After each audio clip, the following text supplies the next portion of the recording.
আসসালামু আলাইকুম প্রিয় দর্শক, কৃষি মাতৃক বাংলাদেশের কৃষকরা কতটা পরিশ্রম করে এই যে পাট আপনারা দেখতে পাচ্ছেন, যেটাকে বলা হয় সোনালী আঁশ, অর্থাৎ সোনালী ফসল যারা তৈরি করেন, যারা কারিগর, সেই কারিগরের সঙ্গে আমি এখন কথা বলবো। আপনারা দেখতে পাচ্ছেন পাটকে কত সুন্দর করে তারা বানতেছে।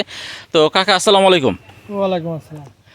তো কাকা, আপনারা যে এই যতটা পরিশ্রম করেন, আসলে কি সেই ততটা পরিশ্রমের মূল্য আপনারা পান? মানে অর্থাৎ যেই ফসল ফলান, যতটা খরচ এখানে করেন বা যতটা পরিশ্রম করেন, সেই অনুপাতে কি আপনাদের পকেটে সেই টাকাটা আসে?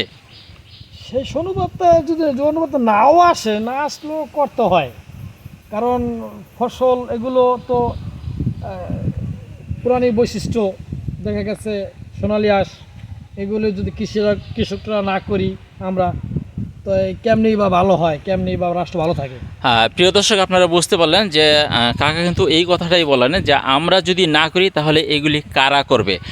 লাভ লস তো মানুষের থাকবে, পরিশ্রম যতটাই করি হয়তো বা যেটা খরচ করি বা যেই পরিশ্রম করি সেই অনুপাতে টাকা আমাদের আসে না। তারপর তো আমাদের রাষ্ট্র বা দেশকে আমরা ভালোবাসি, সেই জন্য আমাদের এটা করতেই হবে।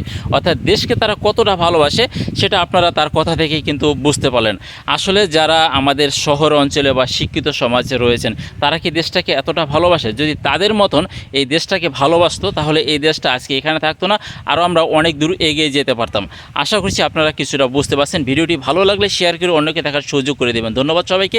এরকম সুন্দর সুন্দর ভিডিও পেতে আমার পেজটিকে ফলো দিয়ে পাশে থাকবেন।